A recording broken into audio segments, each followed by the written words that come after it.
નમસ્કાર મિત્રો, ફરી એકવાર સ્વાગત છે તમારું એક નવા વિડીયોમાં।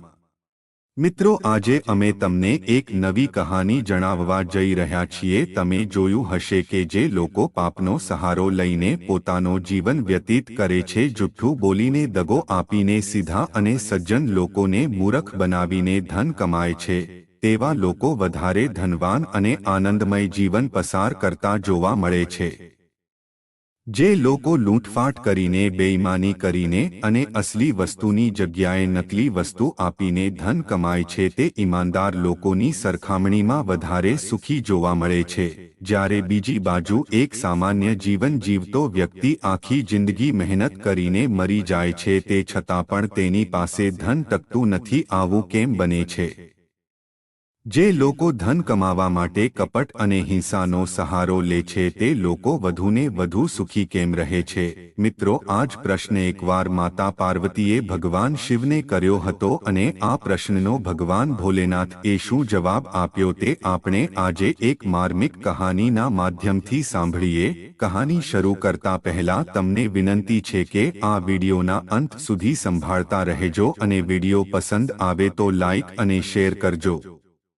જો હજુ સુધી તમે અમારી ચેનલને સબસ્ક્રાઇબ ન કરી હોય તો સબસ્ક્રાઇબ કરી દેજો તથા કોમેન્ટ બોક્સમાં હર હર મહાદેવ જરૂરથી લખી દેજો, જેથી ભગવાન ભોલેનાથની કૃપા આપણા સૌ પર નિરંતર બની રહે। તો ચાલો આજની કહાની શરૂ કરીએ। એક સમયની વાત છે, ભગવાન શિવ અને માતા પાર્વતી કૈલાશ પર્વત પર બિરાજમાન હતા અને બંને વચ્ચે વિચાર વિમર્શ અને વાદવિવાદ ચાલી રહ્યો હતો। માતા પાર્વતી પ્રશ્નો કરતા હતા અને દેવાધિદેવ મહાદેવ તેમના પ્રશ્નોના જવાબ આપતા હતા। બંને પોતાના પ્રશ્નોમાં અને તેમના જવાબમાં યોજાયેલા હતા। ત્યારે અચાનક માતા પાર્વતી ભગવાન શિવને કહે છે કે હે ભોલેનાથ, તમે તો ત્રણેય લોકના સ્વામી છો, ત્રણેય લોકના રચિતા છો, ત્રણેય લોકના સંહાર કરતા અને પાલન કરતા છો। કેમ કે બ્રહ્મા, વિષ્ણુ અને મહેશ એક જ શક્તિ છે, ત્રણેય એક જ શક્તિના અલગ અલગ રૂપ છે। પછી માતા પાર્વતી બોલ્યા, હે પ્રભુ, હું તમારી પાસેથી એ જાણવા માંગુ છું કે સંસારમાં જે પાપી લોકો હોય છે, અત્યાચારી લોકો હોય છે, અહંકારી લોકો હોય છે, તેઓ હંમેશા સીધા સાદા અને સજ્જન લોકોને કષ્ટ પહોંચાડે છે। તેઓ ક્યારે ધાર્મિક અનુષ્ઠાન નથી કરતા, તેવા લોકો સુખી કેમ રહે છે? ખૂબ જ ધનવાન અને વૈભવી જીવન જીવવાવાળા હોય છે, શું દેવી લક્ષ્મી આવા લોકોથી વધારે પ્રસન્ન રહે છે? હું આ વિષયમાં તમારી પાસેથી જાણવા માંગુ છું। જ્યારે ભગવાન ભોલેનાથે માતા પાર્વતીની આ વાત સાંભળી ત્યારે ભગવાન ભોલેનાથ કહેવા લાગ્યા કે દેવી પાર્વતી, આ સંસાર એક સાગર છે, એમાં શું શું થાય છે તેની કલ્પના પણ કરી શકાતી નથી। ચાલો તમારા આ પ્રશ્નનો જવાબ હું એક ઉદાહરણ આપીને સમજાવું છું। મિત્રો, આ મુજબ ભગવાન શિવ માતા પાર્વતીને પોતાની સાથે લઈને આ સૃષ્ટિનું ભ્રમણ કરવા માટે જાય છે। ભગવાન શિવ કહે છે, દેવી પાર્વતી, તમારા પ્રશ્નોનું સમાધાન પણ આપણી આ યાત્રામાં છુપાયેલું છે। હવે માતા પાર્વતી અને ભગવાન શિવે પોતાનો વેશ બદલ્યો અને તે બંને એક ગરીબ બ્રાહ્મણ અને બ્રાહ્મણી બનીને એક જંગલના માર્ગથી મૃત્યુલોકમાં ભ્રમણ કરવા માટે જઈ રહ્યા હતા। રસ્તામાં એક મોટું ઝાડ તેના મૂળમાંથી તૂટી ગયું હતું અને રસ્તામાં પડ્યું હતું। તે સમયે અંધારું થઈ ગયું હતું। ભગવાન શિવ માતા પાર્વતી સાથે ચાલી રહ્યા હતા। અંધારું થવાના કારણે ભગવાન ભોલેનાથને તે પડી ગયેલા વૃક્ષનો બહાર નીકળેલો ભાગ દેખાયો નહીં અને ભગવાન ભોલેનાથનો પગ તે ઝાડના બહાર નીકળેલા મૂળમાં અથડાયો અને જેવો જ તેમનો પગ અથડાયો ત્યારે ભગવાન ભોલેનાથ આગળની તરફ પડી ગયા। ભગવાન ભોલેનાથ જ્યારે જમીન પર પડી ગયા ત્યારે તેમના પગમાંથી રક્તની ધારા વહેવા લાગી। હવે તો માતા પાર્વતી આ જોઈને ગભરાઈ ગયા। માતા પાર્વતીએ જલ્દીથી પોતાની સાડીના પાલવમાંથી એક છેડો ફાડ્યો અને તેમાંથી એક ટુકડો ભગવાન ભોલેનાથના પગમાં બાંધવાનો શરૂ કરી દીધો। જ્યારે કપડાની પટ્ટી માતા પાર્વતીએ બાંધી દીધી અને ભગવાન ભોલેનાથ ઊભા થયા ત્યારે તે વૃક્ષના બહાર નીકળેલા મૂળને જોઈને ભગવાન શિવ કહેવા લાગ્યા કે હે પડી ગયેલા વૃક્ષના મૂળ, તમે ખૂબ જ વિશાળ થઈ જાઓ, તમારી ઊંચાઈ આ જંગલના બધા જ વૃક્ષોમાં સૌથી વધારે થઈ જાય। તમારી શોભા બધા જ વૃક્ષોમાં સૌથી અદ્ભુત થઈ જાય, બધા જ વૃક્ષોમાં તમે સૌથી મોટા વૃક્ષ કહેવાઓ. મિત્રો, ભગવાન ભોલેનાથે પડી ગયેલા વૃક્ષને શ્રાપ આપવાની જગ્યાએ તેને આશીર્વાદ આપ્યા. ભગવાન શિવના આ વ્યવહારથી માતા પાર્વતીના ખુશ થયા. માતા પાર્વતીની જ્યારે ધીરજ ના રહી ત્યારે માતા પાર્વતી ભગવાન ભોલેનાથને કહેવા લાગ્યા, હે મહાદેવ, તમારી લીલા પણ ઘણી વિચિત્ર છે. જે ઝાડના મૂળથી તમને કષ્ટ પહોંચ્યું છે, જેણે તમને દુઃખ પહોંચાડ્યું છે, તમારા પગમાંથી જુઓ કેટલું બધું લોહી વહી રહ્યું છે. જે વૃક્ષના મૂળથી તમે ઠોકર ખાઈને નીચે પડી ગયા, તમે તે જ વૃક્ષને આટલું વિશાળ થવાનું વરદાન આપી દીધું. હે સ્વામી, તમારી આ માયા મારી સમજમાં આવી નહીં. આનું શું કારણ છે? માતા પાર્વતીને અત્યંત ચિંતિત જોઈને ભગવાન ભોલેનાથ કહેવા લાગ્યા કે હે પાર્વતી, સમય આવવા પર તમને આનો પણ યોગ્ય જવાબ મળી જશે. હવે તમે કૈલાશ પર્વત પર ચાલો. આ પ્રમાણે ભગવાન ભોલેનાથ અને માતા પાર્વતી આ સૃષ્ટિનું ભ્રમણ કર્યા બાદ કૈલાશ પર્વત પર પાછા આવી જાય છે અને ફરી પાછા પોતાની ધર્મ ચર્ચાઓમાં વ્યસ્ત થઈ જાય છે. પરંતુ માતા પાર્વતીના મનમાં વારંવાર તે પ્રશ્નનો જવાબ ન મળવાના કારણે વ્યાકુળતા વધી રહી હતી કે ભોલેનાથથી આવું કેમ કર્યું. તેમના દિમાગમાં વારંવાર તે જ વાત ફરી રહી હતી. માતા પાર્વતી કહેવા લાગ્યા, હે ભોલેનાથ, મને એ જણાવો કે સંસારના પાપી લોકો, જે અહંકારી છે, જે દુષ્ટ પ્રવૃત્તિવાળા હોય છે, તે લોકો કેમ સુખી જીવન વ્યક્તિત્વ કરે છે, લોકો કેમ ધનવાન હોય છે? ત્યારે ભગવાન ભોલેનાથે ફરી કહ્યું કે હે દેવી પાર્વતી, આ પ્રશ્નનો જવાબ તમને યોગ્ય સમય અનુસાર મળી જશે. તમારે ધીરજ રાખવી પડશે. મિત્રો, તે સમયમાં એવું બને છે કે ભગવાન ભોલેનાથે જે પડી ગયેલા વૃક્ષને વિશાળ થવાનું વરદાન આપ્યું હોય છે, તેના તૂટી ગયેલા મૂળમાંથી વૃક્ષ વધવા લાગે છે અને હવે તે વિશાળ વૃક્ષમાં પરિવર્તિત થઈ ગયું હોય છે. તે જંગલમાં જેટલા પણ વૃક્ષો હતા તેમાંથી વૃક્ષની ઊંચાઈ સૌથી વધારે થઈ ગઈ હતી. ધીમે ધીમે તે વૃક્ષની લાંબી શાખાઓ બની જાય છે અને વૃક્ષ ઘટાદાર બની ગયું હતું. દૂર દૂર સુધી તેનો છાંયડો ફેલાયેલો રહેતો હતો. આ વાતનો તે વૃક્ષને અભિમાન આવવા લાગ્યું. તે પોતાનાથી નાના બધા વૃક્ષોને જોઈને હસતું હતું અને તેમનો મજાક ઉડાવતો હતો. ઘમંડના કારણે તે હંમેશા પોતાનું માથું ઊંચું રાખતું હતું. મિત્રો, આપણે એક વાત સમજી લેવી જોઈએ કે ગમે તેવો વ્યક્તિ હોય પણ તે પોતાના સ્વભાવને ક્યારેય છોડતો નથી. દુષ્ટ વ્યક્તિ ક્યારેય પણ પોતાની દુષ્ટતાને છોડતો નથી. ઘણી વાર કેટલાક લોકો ધન, પદ અને પ્રતિષ્ઠા પામીને ગર્વથી ભરાઈ જાય છે અને સાથે એ પણ સાચું છે કે તેવા લોકો કેટલા જલ્દી નષ્ટ પણ થઈ જાય છે. અચાનક કોઈને શક્તિ મળી જાય, ધન મળી જાય તો સ્વાભાવિક છે કે તે કાબૂથી બહાર જરૂર થઈ જાય છે.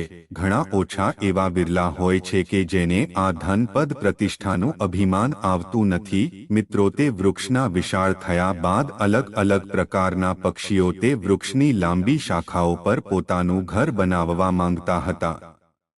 પરંતુ તે વૃક્ષ એટલું બધું ઘમંડી થઈ ગયું હતું કે જે પક્ષીઓ તે વૃક્ષની શાખાઓ ઉપર પોતાનો માળો બનાવવા માટે આવતા હતા તેમને તે પોતાની શાખાઓથી ડરાવીને ભગાડવાની કોશિશ કરતો હતો.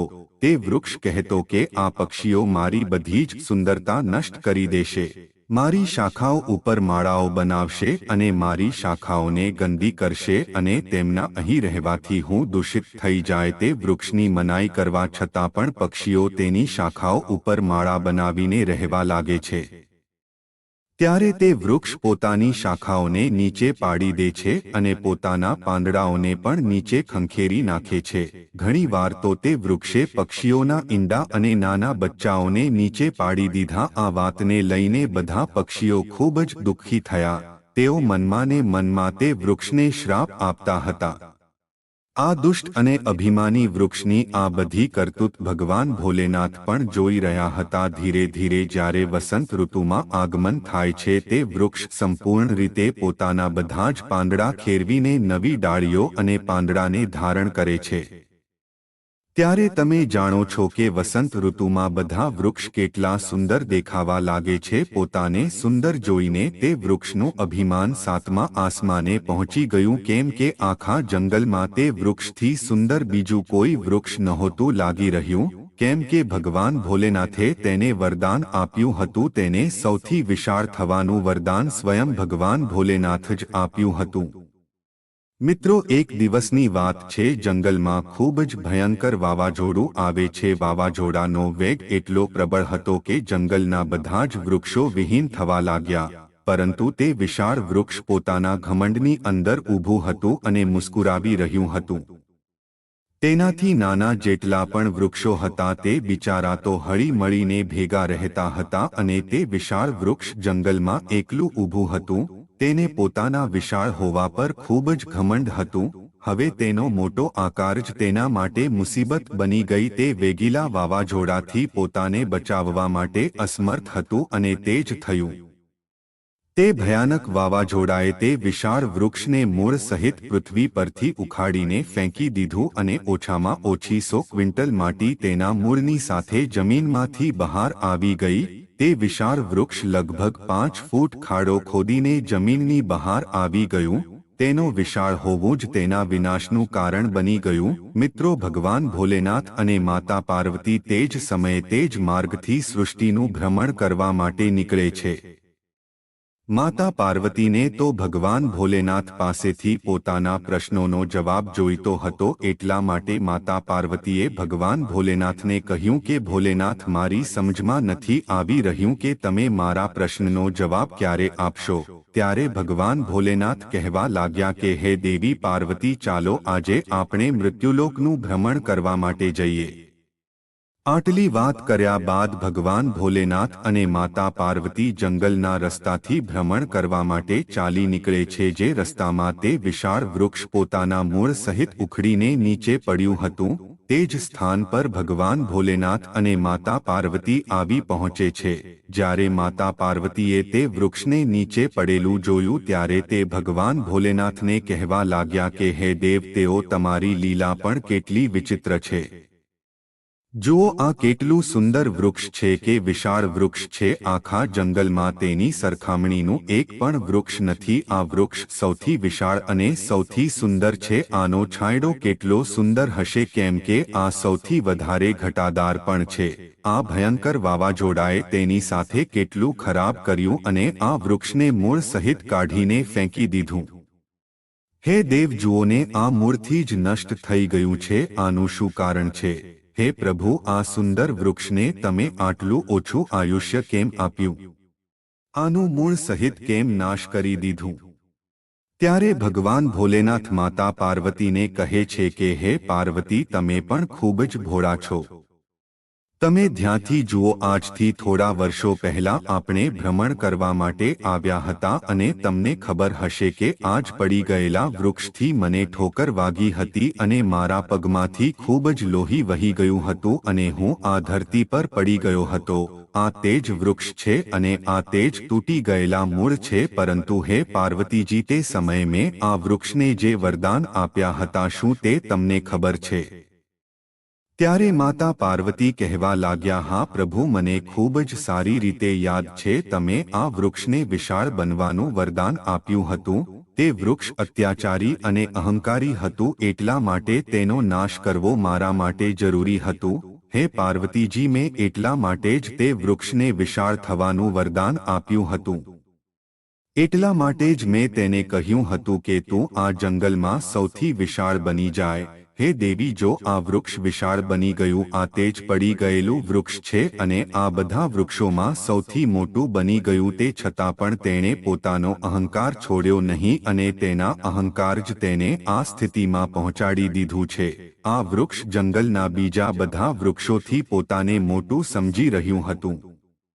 પક્ષીઓને પોતાની ડાળીઓ ઉપર માળા ન બનાવવા દેતું આ વૃક્ષ રસ્તામાં આવતા યાત્રીઓને પણ તેના છાયામાં બેસતા પહેલા પોતાના બધા પાનને ખેરવી નાખતું હતું. એટલા માટે આ વૃક્ષ ખૂબ જ અહંકારી હતું અને ખૂબ જ પાપી હતું. આ વૃક્ષ એ ક્યારેય પણ પોતાના જીવનકાળ દરમિયાન કોઈ ભલાઈનું કામ ન કર્યું અને યાદ રાખજો કે જે લોકો ફક્ત નામના જ મોટા થઈ જાય છે તેમનાથી કોઈને કોઈ પ્રકારનું સુખ નથી મળતું. જે લોકો આ વૃક્ષ જેવા સ્વભાવના હોય છે જે ફક્ત પોતાનું પેટ મોટું કરવામાં લાગેલા રહે છે, જે લોકો બીજાને નીચા દેખાડવાનું કામ કરે છે, જે લોકો ઘમંડના કારણે બીજાની કદર કરતા નથી, તે લોકો ફક્ત પોતાનો જ વિચાર કરે છે, પોતાના શરીરને જ પ્રેમ કરે છે, જે લોકોની અંદર અક્કડ હોય છે તે લોકોને પોતાનો જ અહંકાર નાશ કરી દે છે. આવા જ લોકો પોતાની તે વિશેષતાના કારણે મૃત્યુ પામે છે. જો કોઈ આ પ્રકારના સ્વભાવવાળો વ્યક્તિ ખૂબ જ મોટો ધનવાન હોય તો તેનું વધારે ધન જ તેને મૃત્યુના મુખમાં પહોંચાડી દે છે. લક્ષ્મીજી પણ આવા લોકો પાસે વધારે સમય એટલા માટે રહે છે કે જેથી તેમનો સર્વનાશ થઈ શકે.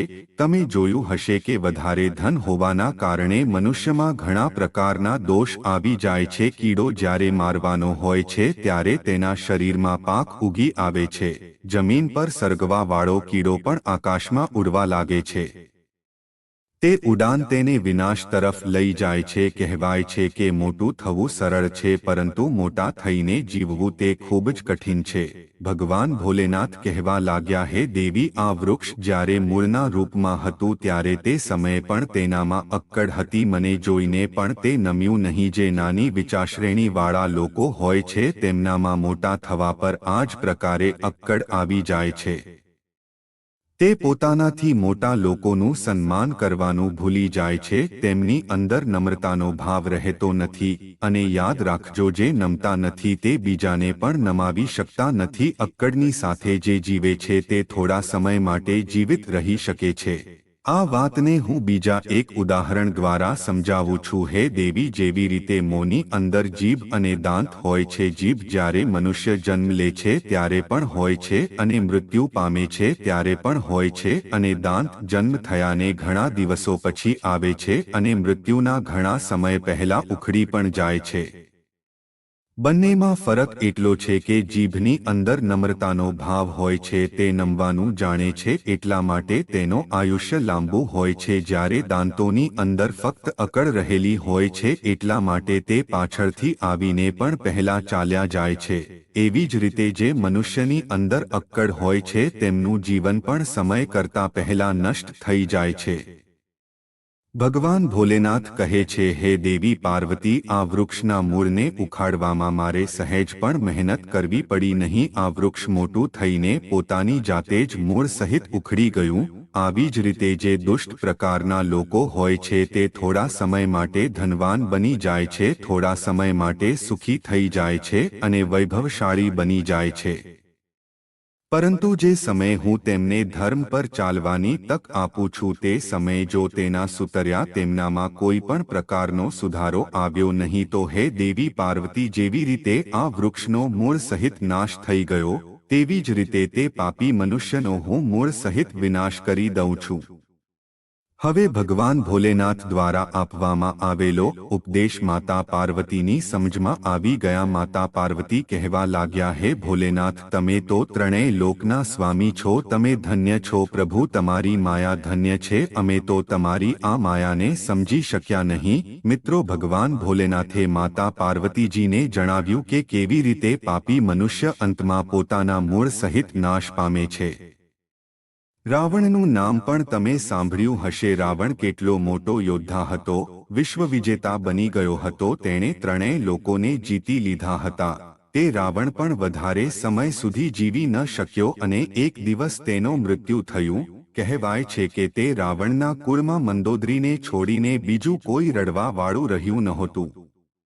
જે લોકો અહંકારથી ભરેલા હોય છે અને પોતાના અહંકારની સામે બીજા બધા લોકોને તું જ સમજે છે, તેમને નુકસાન પહોંચાડે છે, બીજાનો દિલ દુભાવે છે કે પછી બીજાને કોઈ હાનિ પહોંચાડે છે, જે અત્યાચાર કરે છે, જે લોકો પાપ કરવાથી સહેજ પણ ડરતા નથી, જે પોતાનું કામ સારી રીતે પાર પાડવા માટે બીજાને નુકસાન પહોંચાડે છે, તેવા લોકો આ મનુષ્યની શ્રેણીમાં આવે છે. તેઓ થોડા સમય માટે તો સુખી રહી શકે છે, પરંતુ લાંબા સમય અંતે દુઃખને પામે છે। જેવી રીતે આ વૃક્ષનો મૂળ સહિત નાશ થયો, કેવી રીતે આ વૃક્ષ મૂળ સહિત ઉપડીને જમીન પર પડી ગયું, કોઈએ પણ આ વૃક્ષનો નાશ કરવા માટે હાથ લગાવવો પડ્યો નહીં। તેવી જ રીતે તેવા પાપી મનુષ્યનો પોતાની જાતે જ વિનાશ થઈ જાય છે। ભગવાન ભોલેનાથ કહેવા લાગ્યા, હે દેવી, જે ભગવાનના ભક્ત હોય છે, જે પોતાના ધર્મ પર ચાલે છે અને ધાર્મિક નિયમો મુજબ પોતાનું જીવન પસાર કરે છે, જે બીજાને દુઃખી કરતા નથી, જે બીજાના દુઃખથી દુઃખી થાય છે, તેવા મનુષ્યનું, તેવા જીવોનું તો હું હંમેશા ધ્યાન રાખું છું। તમે જુઓ, આ જંગલમાં બીજા પણ ઘણા બધા વૃક્ષો છે જે હળી મળીને રહે છે। આ ભયંકર વાવાઝોડાનો વેગ તેમનું કાંઈ પણ બગાડી શક્યું નહીં। ભગવાન ભોલેનાથની આ વાત સાંભળીને માતા પાર્વતી ખૂબ જ પ્રસન્ન થાય છે અને ભગવાન ભોલેનાથને કહેવા લાગ્યા કે હે ભોલેનાથ, હવે મારી સમજમાં સારી રીતે આવી ગયું છે કે પાપી લોકોના ઘરે દેવી લક્ષ્મી કેમ રહે છે અને તે કેમ થોડા સમય માટે ધનવાન રહે છે। મિત્રો, તમે આ વિડિયો ધ્યાનપૂર્વક સાંભળો તેના બદલ ખૂબ ખૂબ આભાર।